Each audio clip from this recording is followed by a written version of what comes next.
আমরা দুইটা ভাই, আমাদের মা জন্মের পরেই মারা গেছে। আমরা দুই ভাই যমজ। আমার আব্বা রিক্সা চালাইয়া চালাইয়া যাত্রাবাড়ি মাদ্রাসায় আমাদের লেখাপড়ার খরচ দিত। দেখি একটা রিক্সাওয়ালা গরিব একটা সিরা পাঞ্জাবি পরে বারান্দায় দাঁড়িয়ে আছে, লজ্জা পাইতেছে, ভিতরে যায় না। মুসলমান ছোট্ট বাচ্চা দুইটাকে সবাই বুকে নিয়ে বলে, তোমার বাবা কই, বাবা কই, বাবা কই। বাচ্চা দুইটা মসজিদ থেকে বারান্দায় এসে বাবাকে বুকে জড়াই নিয়ে বলে, এটা আমার বাবা। মসজিদ কমিটির সবাই বুকে জড়াই নিয়ে বলে, আপনি ধন্য। এবার বাবাই জবাব দিয়া বলে, হুজুর, এই বাচ্চা দুইটার মা জন্ম দিয়ে দুনিয়া থেকে বিদায় নিয়ে চলে গেছে, বিয়ে করি নাই। এই বাচ্চা দুইটাকে দৈনন্দিন সকালবেলা ফজরে মসজিদে মাদ্রাসায় রেখে আসি, রাতের বেলা বাসায় নিয়ে যায়, আবার রেখে আসি। এমনি করে 2টা বছর নুরানি থেকে হেফজ পর্যন্ত 2 বছরে তারা কোরআনের হাফেজ। হুজুর, আমার বাচ্চা দুইটা এমন আল্লাহওয়ালা, এই ছোট্ট বয়সে তাহাজ্জুদের নামাজ তারা ছাড়ে না। আল্লাহ, পুরা মসজিদে কান্নার রোল। সবাই রিক্সাওয়ালাকে বুকের সাথে বুক লাগাইয়া বলে, কি করলা, জীবনটা ধন্য। ও টাকাওয়ালা, কি করলা সন্তান জন্ম দিয়া। ও বড়লোক, কি করলা সন্তান জন্ম দিয়া। এরে মুসলমান যুবক, আজ থেকে 2 বছর আগের ঘটনা। ঢাকা মগবাজার শবে বরাতের দিন হাফেজ সাহেবদের তারাবির জন্য ইন্টারভিউ নেওয়া হচ্ছে। খেয়াল করবেন, সারা বাংলাদেশ থেকে ঢাকা মগবাজার যেই এক মসজিদে 2 হাফেজ সাহেব তারাবি পড়ালে 3 লক্ষ করে 6 লক্ষ টাকা শুধু হাদিয়া দেওয়া হয়। শুধু ওদের হাদিয়া, এরপরে বোনাস টোনাস গিফট তো আছে আলাদা। প্রায় ভাই বানাবাসী আসরের আজান, হঠাৎ করে 2টা বাচ্চা। ভাই বানাওয়া সবার শেষ, 1 মাস আগে চিঠি জমা, সবার ভাই বানাওয়া শেষ। ছোট্ট ছোট্ট ছোট্ট ছোট্ট 2টা বাচ্চা, 9 বছর 10 বছর বয়স। আসরের নামাজের উজু বানাইয়া মসজিদে ঢুকতেছে। ইমাম সাহেব জিজ্ঞাসা করলো, বাবা তোমরা কে? বাচ্চা 2টা ফোপাইয়া ফোপাইয়া কান্দে, বলে, ইমাম সাহেব, আমরা আসছি এই মগবাজার মসজিদের তারাবির নামাজে ইন্টারভিউ দিতে। কোথায় বাড়ি? বলে, আমাদের বাড়ি নারায়ণগঞ্জ। দেরি কেন করলা? ইন্টারভিউ শেষ। খতিব সাহেব ছিলেন বড় আল্লাহওয়ালা, পেশ ইমামকে ডাক দিয়া বলে, দাঁড়াও আগে শুনি, কি ব্যাপার বাবা, দেরি কেন করলা? বলে, হুজুর, আমরা 2টা ভাই, আমাদের মা জন্মের পরেই মারা গেছে। আমরা 2 ভাই যমজ। আমার আব্বা রিক্সা চালাইয়া চালাইয়া যাত্রাবাড়ি মাদ্রাসায় আমাদের লেখাপড়ার খরচ দিত। ওই ঢাকা যাত্রাবাড়ি মাদ্রাসার নাম যারা শুনেছেন, বড় মাদ্রাসা, 300 ফিটের পরে। বলে, আমরা নারায়ণগঞ্জে বাসায় গিয়েছিলাম, পকেটে কোনো টাকা নাই, গাড়ি ভাড়াও নাই, হেঁটে হেঁটে হেঁটে হেঁটে মগবাজার পর্যন্ত এসেছি ভাই বাজাবার জন্য। ইমাম সাহেব তারাইয়া দিবেন না, একটু আমাদের তেলাওয়াত শুনেন, যদি আমরা যোগ্যতা না হই আমাদের নিবেন না। ইমাম সাহেব সেক্রেটারি সভাপতিকে ডাক দিয়ে বলে, সেক্রেটারি সভাপতি কই তোরা আয়, এটা আল্লাহর ঘর, আল্লাহর ঘরে সময় টমায় চলে না, আল্লাহর ঘরে রাস্তারি চলে না, আল্লাহর ঘরে সময় চলে না।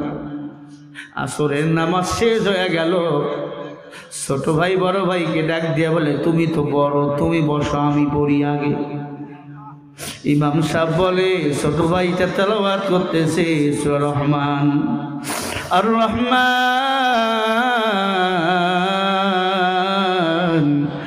আল্লামাল কুরআন ইনসানা খালাকাল ইনসান আল্লামাহুল বায়ান।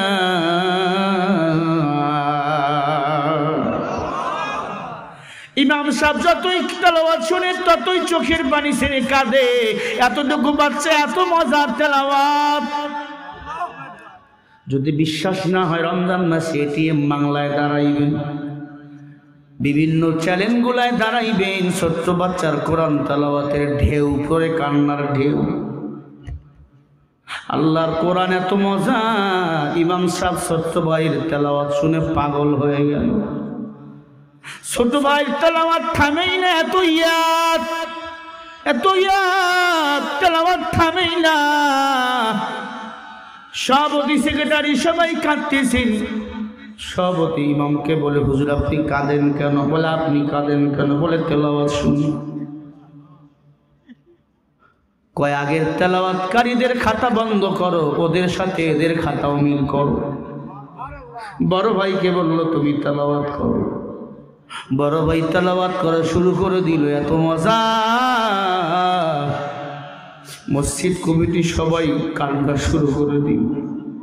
সভাপতি দাঁড়িয়ে বলল, শিল্পপতি আব্দুল সাত্তার, বড় শিল্পপতি দাঁড়িয়ে বলল, সব হাফেজদের ভাই বাবা, এই দুই ভাই এবার তারাবি পড়াবে।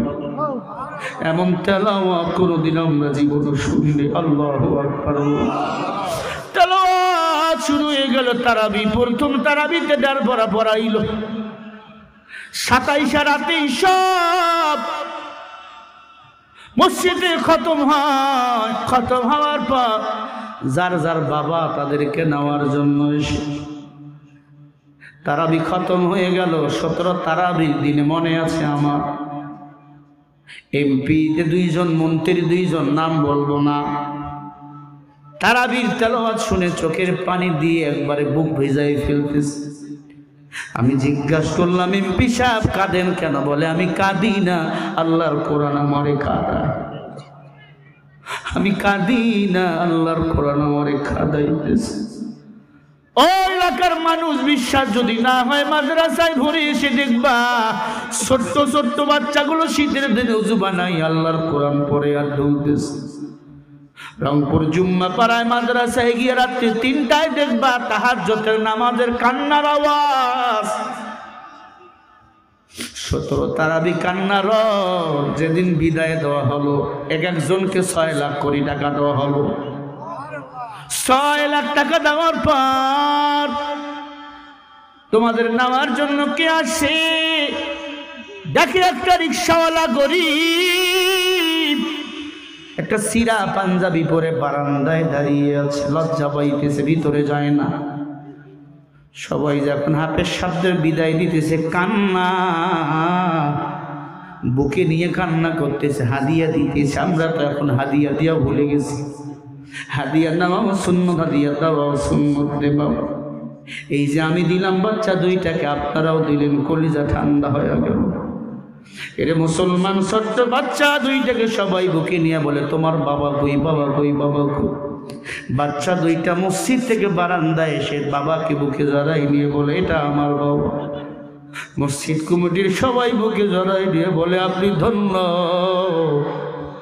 এবার বাবাই জবাব দিয়া বলে, হুজুর, এই বাচ্চা 2টার মা জন্ম দিয়ে দুনিয়া থেকে বিদায় নিয়ে চলে গেছে, বিয়ে করি নাই। এই বাচ্চা 2টাকে দৈনন্দিন সকালবেলা ফজরে মসজিদে মাদ্রাসায় রেখে আসি, রাতের বেলা বাসায় নিয়ে যায়, আবার রেখে আসি। এমনি করে 2টা বছর নুরানি থেকে হেফজ পর্যন্ত 2 বছরে তারা কোরআনের হাফেজ। হুজুর, আমার বাচ্চা 2টা এমন আল্লাহওয়ালা, এই ছোট্ট বয়সে তাহাজ্জুদের নামাজ তারা ছাড়ে না। আল্লাহু আকবার। পুরা মসজিদে কান্নার। সবাই রিক্সাওয়ালাকে বুকের সাথে বুক লাগাইয়া বলে, কি করলা জীবনটা ধন্য, ও টাকাওয়ালা কি করলা সন্তান জন্ম দিয়া, ও বড়লোক কি করলা সন্তান জন্ম দিয়া। আজকে কত গরিব, কত দিন মজুর, কত কৃষিজীবী, কত শ্রমজীবী খেটে খায়, মানুষের বাড়ি কাজ করে, সন্তানকে হাফেজ বানাইছে, আলেম বানাইছে, আছে না নাই? আমি শরীফুল ইসলাম মনে করছে কোটিপতির সন্তান না। এমন দিন ছিল বাবা লুঙ্গি কিনে দিতে পারতো না, বাবা বোর্ডিংয়ে মরিচ কিনে দিত, মরিচ 2 টাকার আলু কিনে দিয়ে আসতো, সেই আলুর মধ্যে মরিচ দিয়ে সিদ্ধ করে ভর্তা করে খানা খাইতাম। বাবা বোর্ডিংয়ের পানির পাতলা ডাইলের পানি কত কষ্ট করেছে আমরা রে বাবা। এমনও দিন ছিল বাসায় আসছি, বাবা খানা দিতে পারে নাই, না খেয়ে মাদ্রাসা আবার চলে গেছি। এমনও ঈদ ছিল বাবা লুঙ্গি নিজের নতুন লুঙ্গি না বইরা আমার নতুন লুঙ্গি কিনাই দিছে, নতুন পাঞ্জাবি কিনে দিয়েছে, আর দোয়া করে কেঁদেছে, আল্লাহ আমার সন্তান একদিন আলেম হবে, হাফেজ হবে, আমার মা বাবাকে নতুন জামা পরাবে, নতুন লুঙ্গি কিনাবে।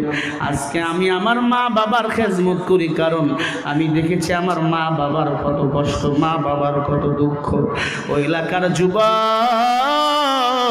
তোমরাও যদি সেবা পেতে চাও, দুনিয়াতে আখিরাতে যদি শান্তি পেতে চাও, একটা সন্তানকে হাফেজ বানাও, আলেম বানাও। আল্লাহর কসম দুনিয়াতে কোনো অশান্তি নাই বাবা। কি হবে বেঁচে থেকে অযথা বিদ্যা শিখে, যদি না করতে পারি শোষণবিহীন সমাজটাকে?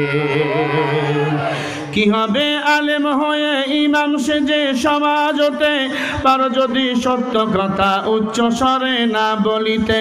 চাকরি ভয় করো যদি ছেড়ে দাওই না গদি, কি হবে ধোকা দিয়ে আল্লাহকে? কি হবে বেঁচে থেকে অযথা বিদ্যা শিখে, যদি না গড়তে পারি শোষণবিহীন সমাজটাকে? কি হবে যুবক নামের বোঝা হয়ে এ দেশেতে, যদি যায় ক্ষমতাটা ঘুরে ফিরে নারীর হাতে? কিবা জবাব দিবে, কিভাবে মুখ দেখাবে আমাদের আগামী সেই প্রজন্মকে?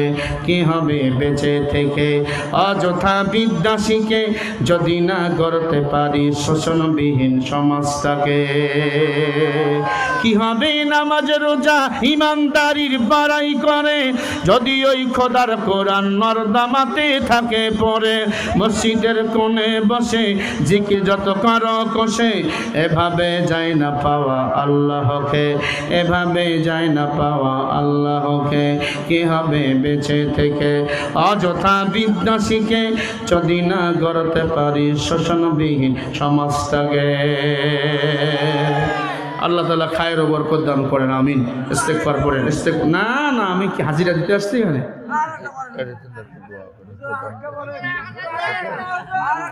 আজান তুই দেয়, আজান দেন। কিসের নামাজ পড়বি এখন? শোনেন, বেশি ভালো না। ডেট নিয়েছি আমি 3 তারিখ, আমি 4 তারিখ কেন ওয়াজ করবো? 24 তারিখের দাওয়াত দেন, 24 তারিখে আসতে। ও 24 তারিখ কোথায়? উচাটারি কবরস্থান না, মাদ্রাসার মাহফিল, সেখানে 10টায় উঠবো ইনশাআল্লাহ। জোরে বলিন ইনশাআল্লাহ। বয়ানের একটা সিস্টেম থাকবে। হ্যাঁ ইনশাআল্লাহ তো বলছি না।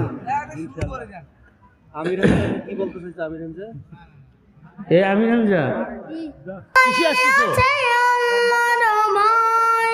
তারা কবু পথ ভুলে যায় না, আল্লাহর প্রেম ছাড়া এই দুনিয়া। তারা কবু পথ ভুলে যায় না, রাতের আধারে যারা সেন্দাতরায়, দু চোখের অশ্রুতে নদী যেন বয়। রাতের আধারে যারা সেন্দাতরায়, দু চোখের আশ্রুতে নদী যেন বয়। চলো না রহস্যনি যতই আসুক, চলো না রহস্যনি যতই আসুক, পেছনে ফিরেও সে ডাকায় না। চাঁদের হৃদয়ে আছে আল্লাহর ভয়, তারা কবু শেষ মাশাআল্লাহ আমির হামজা সুন্দর বলছে জোরে বলে আমি ইস্তেগফার পড়েন সবাই না ওই তালে তোমাকে তালে নাচলে আমি তো মারা যাব বুঝছো না চলে যেতে হবে বহুদূর দূর হবে জান্নাতীর মসদূর জান্নাতীর মস্তুরা দেখা হবে আবার জানাই সালাম যেতে হবে বহুদূর জান্নাতের মাঝে হবে সেই শোর যেতে হবে যেতে হবে যেতে হবে আমাকে সবই ছেড়ে এ দুনিয়া মায়া ছেড়ে সকলেই ভালো থাকবেন সবাই সুস্থ থাকবেন ইস্তেগফার পড়েন আস্তাগফিরুল্লাহ আল্লাযী ওয়া আতুবু ইলাইহি লা হাওলা ওয়ালা কুওয়াতা ইল্লা বিল্লাহিল আলিয়্যিল